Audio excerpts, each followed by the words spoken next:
Hello, everyone. Great audience. So now we know where you guys are from.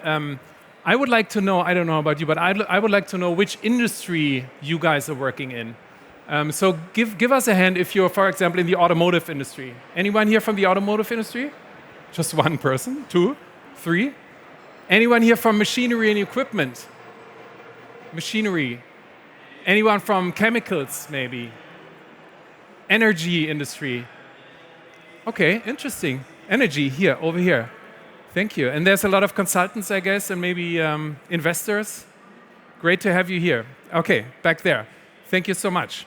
So climate change is, without a doubt, one of the biggest challenges, for all of us. I think we agree on that. We have talked about this last night and today a lot already.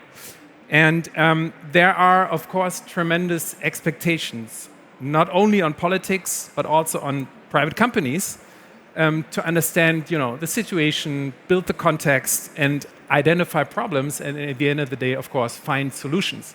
And I think it was remarkable what our federal minister, Robert Habeck, yesterday said. He says, so these problems are not going to be solved by leaning back and waiting and chilling, but instead by taking action, of course. I think that's common sense in this room, of course. So speaking of the government, regulatory pressure on the one hand prompts corporations to act, but on the other hand, of course, the private sector itself has an obligation to start moving, right? To develop sustainability strategies and to communicate openly.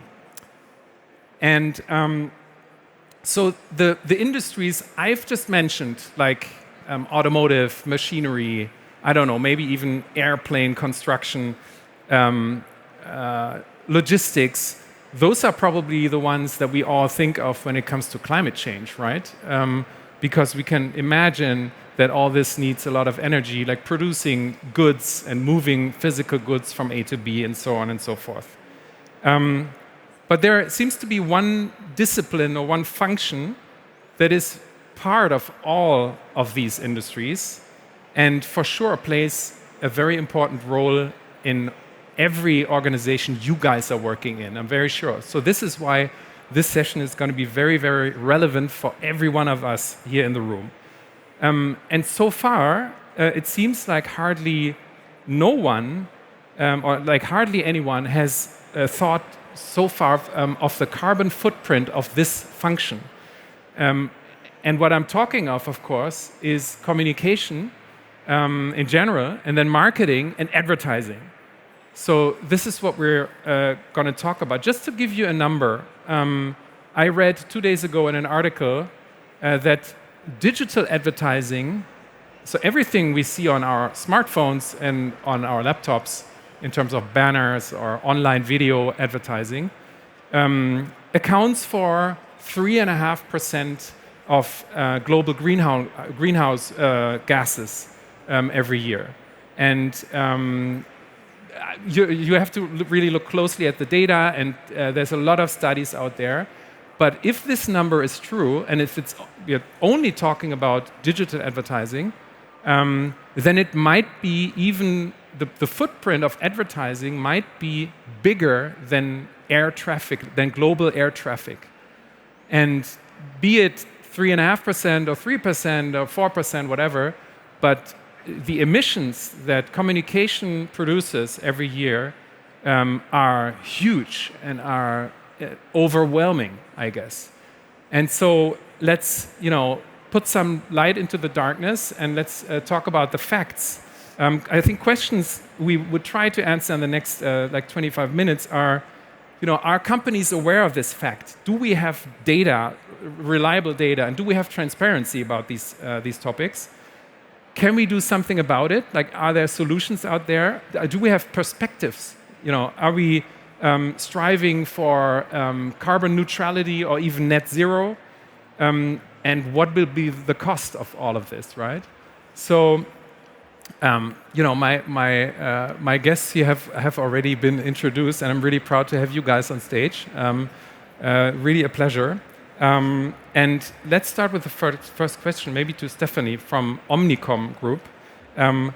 Stephanie, what data can we rely on? What is your view on things? You really dig deep into all these topics.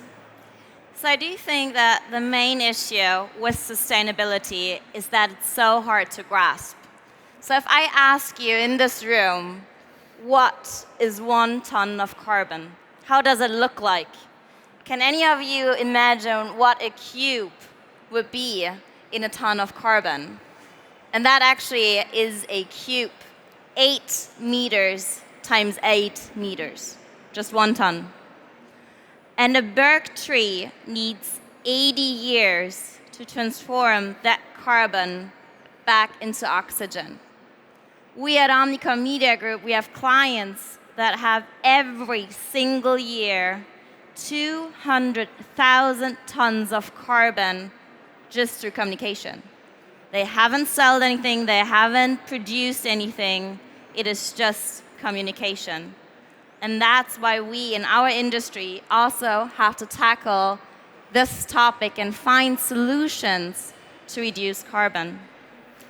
And so when you're talking about all these emissions, it's of course not only digital advertising, but TV advertising included, out-of-home advertising, of course, be it digital or print, and then also printed advertising. Clemens, speaking of leaflets, for example, I think you came up for REWE Group last year with quite a radical idea. Could you tell us about this? Yes, we stopped distributing the printed leaflet in the food retail industry here in Germany, and actually we are the first one who's going to do it. Will happen in actually 1st of July, so in almost 2.5-3 weeks. Yeah? And that is the result of long work we have been doing for, I think, almost 2 years now, testing, trying, finding out the right way of advertisement actually to get rid of those printed leaflet. And this will just saving this leaflet will reduce our footprint by 80,000 tons of CO2 in equivalence. The exact number is actually 78, right? But 78,000 tons will be reduced, so I think that's a good contribution here. Okay, and I mean, imagine, guys, every one of us receives all these, we call it Handzettel here in Germany, right? And REWE stops this from one day to the other, more or less. Yeah? And so you're not going to receive them anymore. That bring you potentially into the next store to buy food. And so, well, Clemens, I mean, let me be a little provocative here. Is it just greenwashing what you're doing and cost savings, or no, we do. That's a good question, right? But we do something, right? I mean, there's a lot of young people here. How many of you guys do you know this printed leaflet, right? You know that, right? So how many of you guys are looking into it? Okay, 1, 2, 3. We may be 100 people here in the room. 3, 4 people. Times have changed, right? Got it. I mean, it's a question about, I mean, we serve the full society, right? So we have a lot of people still using the printed leaflet, that's totally clear. But look here, I mean, no one from the younger people, no one from the mid-aged people is using it. So it's also business what we are doing, right? And it's also adapting to the future what we are doing. Yeah, of course, sustainability is one of our key motivators, but we strongly believe that, you know, in decentralizing and localizing the advertisement, that there's a big advantage for us, right? And providing, you know, each and every supermarket, each and every delivery area of our delivery service with local marketing and not the national marketing with a printed leaflet all over Germany, right, is much more beneficial for us and gives us a key competitive advantage in the future. Right. And in a marketing sense, how are you compensating for, you know, lost footfall traffic that is not coming into? Maybe, you know, these 4 people are not coming to your store anymore. So what is up for them? Well, for those 4, I guess you can use WhatsApp. Huh? We deliver the leaflets and the sales and the offers by WhatsApp. Yeah, you can use that. It's easy. Just go on the website and do the magic, right? So that's clear. No, we are reinvesting the full amount of money in new media, Okay. and trying to, of course, trying to tell the people that we have good products to sell. So, and the overall balance then of CO2 emissions, do you know what the the benefit is? Because I mean, as I said, like digital advertising, of course, produces a lot of CO2 also. Do you have the numbers on top of We it? strongly believe it's still very, very positive. Of course, digital advertisement causes CO2, as we had just learned, and that's totally right. But the overall story for us, the overall sum up is still very positive for this project, right? Right. Okay. And the reason why is totally clear. No one will put away his mobile phone and not use it anymore just because we are not communicating our offers anymore, right? True. That's, All right. Yeah, makes sense. All right. So I think before we get a little more into detail regarding the different types of media, I think Stephanie, you are an expert in this. I would like to ask Isabelle from Meta, like what is your view on things regarding footprint of advertising and all this around it? I think the example from Clemens and his team is really interesting because you see that they're redesigning marketing to make it work for new customer needs, for changing behaviors, but also for business and for sustainability. So that's a great example of combining use of technology that is beneficial for the business and for the planet and for people. So I think that's a very good example. And I think as we move forward into most companies are having their net zero 2030 plans. I think we need to look at reducing the footprint of the marketing operations, but also looking at new behaviors. And that's what we see in this case, is that we're also designing for new customer behaviors. We're not looking at printing papers, distributing it, putting in the letterbox. That's a lot of cost in terms of emission throughout the process. And instead, we're tapping into behaviors that are changing, people going to their WhatsApp, to their feed, and creating new connections there. And I think that's where there's most opportunities, redesigning the system, using technology to achieve it, and communities, definitely. And I think that's a great point Isabelle's making, because what is the power of communication? The power of communication is also to change, to drive transformation. So when we get asked, well, if I'm a big automobile industry, of course my producing bits in the overarching supply chain has the most part of emitting carbon. But through communication, we can use that to drive change, to make this change happen. So I think it is also our duty to take our work seriously and drive change. And we can use that also in a sustainable way to make it work all the way along and to avoid greenwashing, but really doing authentic, credible work here. So, which would mean like we all agree on abandoning advertising in total wouldn't make any sense, right? We want to use it as valuable channels, also to re-educate people, as you said, Isabelle. And sometimes we are facing initiatives that want to ban advertising in cities, for example. That's what we are at Ströer facing. So we all agree that advertising is really necessary and needs to be a tool to communicate in a very smart way with people and educate them. Okay. So, but speaking of the different types of media, there is out-of-home advertising, digital advertising, radio, TV, and so on and so forth. What is you are working, or you developed some tools to calculate like the impact of each type of advertising. Can you tell us a little more around it? What is the best or the most efficient way to communicate with end users? Okay, so I think if we would be all really honest and look into the mirror, we know the most sustainable marketing would be to do no marketing. Right. But that can be our goal. So our goal should be to make a sustainable marketing and do that in the most efficient way. So we talk here about so-called eco-efficiency. That means we try to make a huge amount of reached contacts, because that's our marketing goal. We want to bring our message to the people, but at the same time try to reduce our carbon. So what we've done is we've created a scenario planner that is now based on MMM data, optimizing media mixes not only to our classic KPIs, but also to green KPIs. Because in the end, we could do the greenest planning. If we do not reach our target audience, we would emit carbon for no reason. So our main goal should be efficient marketing, but with sustainable choices. And that's why I think Clemens and his team has made amazing step forwards into the right decision to make sustainable choices within their still effective media planning. What is the most efficient mix, or the best, the optimum? It depends, probably? Or? Yes. Obviously, it always depends, what is my goal? Do I want to have brand, reach, test drives, whatever your KPI is?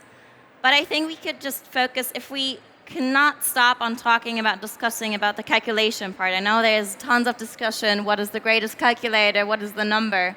But if we look at it from a regular point of view, just from logic, obviously producing sound as radio is very eco-efficient. Eco-efficiency, by the way, means the relationship between emitted carbon and reached contacts. So again, if we look also into out of home, of course you have production, of course you have a paper or a transportation included. But with one poster, you can reach about 20,000 people. So if you break it down to your contact, it has a very high efficiency. So this is where we try to think about our main marketing goals, but take into account, obviously, also the carbon and the green KPIs that are within this mix. And digital out of home? Is even better, of course. Is even better. No, it's by numbers, I think really the most. If you only look on carbon footprint, really the lowest emissions. But then you have to look carefully, of course. But one of the reasons is because, as you said, thousands of people see the same screen, whereas if you have a smartphone or a TV, you have one-to-one connection, right? Sorry. I wanted to build on what Stephanie was sharing, which is really important to look at the decarbonization and the media and the eco-efficiencies you discussed. Another point is the power of advertising to transform culture, to set new social norms, and the content that goes into this advertising. I think, I'm director of Creative Shop. I spend a lot of time doing the content that goes in the ad behind the media. And I think we have a huge responsibility, all of us in the industry, to think about the social norms we are setting and the aspirations we're building for a new lifestyle that are also less carbon emission emitting. We need to, all of us, look at every ad thinking this is also an opportunity to establish new standards. And this is what Net Zero is doing as an industry coalition working on decarbonizing the advertising industry. I'm part of the working group 5, which looks exactly at that. What is our responsibility into what goes into the ads? So should we should we remove single-use plastic to any advertising? Because every time we show it, it seems acceptable. But perhaps everyone should always have a refillable bottle. I understand the irony of having non-refillable bottles. And I think that's really important, right? And that you ask what the most efficient campaign is, and I think from media KPIs and a media mix, that's totally clear. But it's also about what you want to tell, right? And I hope there's a lot of marketeers here in the room, actually, right? It's for me, it's the task of marketing also to tell these stories to the people, right? It's important that everybody understands that we focus on actually the power of marketing and try to train people, to educate people to use our sustainable solutions always, right? So, I think that's important. And something I would like to share, because we have touched that topic a bit, right? There is nothing wrong about earning money with sustainability, right? There's nothing wrong to do this, right? There's not greenwashing always, right? It's important that people understand what sustainable is, right? And Stephanie made a good example. What is a ton of CO2, right? No one can really feel. It's abstract, right? If you tell people this story, it's totally abstract, right? You need to go into that discussion about make sustainability somehow shoppable. Yeah, the people want to be part of that story. They want to be part of the change. They want to buy things. They want to commit. But it's our task to make it possible, right? To make an offer that they actually can do it, right? And I think that's important. And we track, for example, the big concerns of the German society, right? And it's normally it was climate change is always number one, but it's only in the summer when it's really hot and people are really concerned. And the last years, then it was dropping because it's far away, right? Push it away, right? And then something like a flute is coming, and then it's going up again. But something we discovered during the Corona pandemic and the last 24 months, I think, is that people still are concerned about the climate change, and this concern stays in the top three. So that's important to understand, right? That people want to change. So I strongly believe we need to use marketing also to give them opportunities and to tell them about the opportunities we are offering. But then Clemens, let us know. I mean, you have been the marketing director for REWE, and now you're responsible for e-commerce unit as managing director. I would like to know, like, you have sustainable products that are more expensive than others, than conventional products, I don't know. Or even climate neutral products that you're offering. What is the magic in communication to convince people, to buy these products even if they are more expensive, and also to make them not think that this is just greenwashing? How do you do that? I need to correct you a bit. We do not offer in a big scale climate neutral products. We do offer products which are helping to do a sponsorship with NABU, the big economic and nature protecting organization here in Germany. And that's important because I think there is no climate neutral product out there. Yeah? If you produce something, you produce CO2 at the moment. That's how it is, guys. Yeah? There is no climate neutral product out there. The important thing is that we understand that the key for advancing is reduction. Yeah? It's not compensating, not doing compensating product. It's reduction of the CO2 footprint. That's important, right? So I think you have to have a clear and honest story to tell to the people, because of course they will understand that, if there's just a badge climate neutral on it, I mean, okay, no one will really agree to this. But I think it's important to have a clear and honest story, to have a clear and honest story about the product to tell. And as I said, it needs to be shoppable. It needs to be tangible. Yeah, I need to be able to participate in it. And that's how we try to convince people also to do that. And then, I mean, there's a few other stories about, right? I mean, we talk about vegan food, yeah? Of course we need to push vegan food. It's totally clear, right? We need to, plant-based food is very important for us and for our supply chain. And of course you need to have a bit of education in terms of showing what you can do and making people try a lot of things, right? And giving possibilities to participate, right? And it's a lot of testing. Excellent. And, what is or can we say that, like, sustainable positioning of a brand and profitability on the other side is not a contradiction? Or is there even an interrelation between those two phenomenon? How would you see it, Stephanie? I think we said it's okay to make money with, it's fine to earn money with our.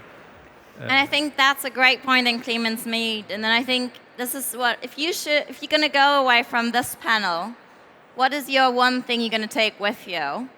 And it is that sustainability can also be a great opportunity. It is not just this big thing and this cloud and we're worried about and we need to change and change is uncomfortable, but it is also an opportunity. It is a great window of value, of driving change, of driving the transformation. So as you can see with Clemens' example and also Meta, what they're doing is, it is a great field to be in. There's a lot of movement coming and happening, and sustainability equals economic value. If you look into the past, what has happened with the energy crisis, we've seen companies have changed before that and now the winners. So I would love to ask you and to think about sustainability and ask yourself not what does it cost today, but rather what can I save in the future? So really invest in it now, because it is a great opportunity and you should feel excited about this topic. You should feel the momentum happening. And we really would love you to leave this panel to be elevated and to be excited about this. And that I think if we've achieved that, we can happily go home now. Sounds like the closing statement already. Very nice. I love that. I think we have to watch the clock a little bit. But let me ask you, Isabelle, you talked about at net zero. What is your view on when will we all be in advertising at net zero? Is there a timeline you have in mind? Well, I think that scientific data doesn't lie. We're already past the timeline, so I think we all need to work together to move as fast as possible. And I think we are currently, working on media emissions calculators, for example, so every brand can calculate the emissions for the media plan, etc. So that's coming up hopefully in the next year.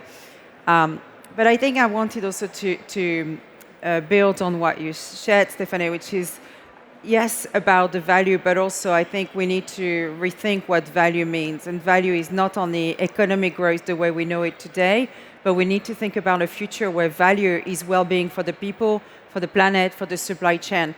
We have to change, and sustainability transformation is probably similar to what we had with digital transformation 15 years ago. Nobody was selling their groceries on Facebook 15 years ago, and nobody could have imagined this would happen. This is the type of leap that we all need to think about and that we need to embrace. The rules of tomorrow will not be the same rules are today. So value for your corporation, you need to rethink what is that value. Is it the brand building? You talked about, sustainable brands and what is type of affinity that it's building with people. And you have great examples like chocolate, Tuni Chocolati, and etc. that are completely rethinking. Unilever has loads of brands driven by purpose. So it's really rethinking the business models as much, I think, that it is about just the marketing. They need to work together into that transformation. Couldn't agree more. Should we come to some closing sentences? If they haven't been mentioned yet. Clemens, what would be your summary? I think it's just a speech that, whenever you have the possibility to push forward sustainable solutions, you just should get your ass up and going, right? That's it. Don't wait for someone, just do it. Yeah, there's so much possibilities out there, and I can just, working in big companies, it's always like when you start something, doing something, right? The people say like, wait, yeah, there's something. No, there's always a good way to do it, right? There's always a possibility to go forward, and you just go. Just do it. Any other takeaways from your side, Isabelle, Stephanie? Go ahead. Maybe to add on what Clemens said, just do it, yes. But also as the main part, name a responsible person. Responsibility drives change. If someone, and it doesn't even have to be sustainability, it's every topic. If you name somebody responsible for your work, for the effort, for the project, then things get done. So I always get asked, well, Stephanie, what can we do? How can we drive sustainability? How can we be more sustainable? It's like, well, number one, start with naming someone who actually is enabled to drive change. Change takes time. Change is not comfortable, sometimes not even funny. But as soon as you have a responsibility behind that, you get things done. And then, as Clemens said, just do it. And if you fail, okay, well, you're trying for the good cause. Stay optimistic. Like, there are solutions. It's a world of solutions. There's lots of work, but we all need to get to work, and we all need to collaborate. No one's got the answer. So just get to it. I think stay positive in that journey. It's super important. Staying positive, yeah. I think what we've all learned, I think, in this session is everything we do, everything produce, and be it just marketing, advertising, creates literally tons of emissions.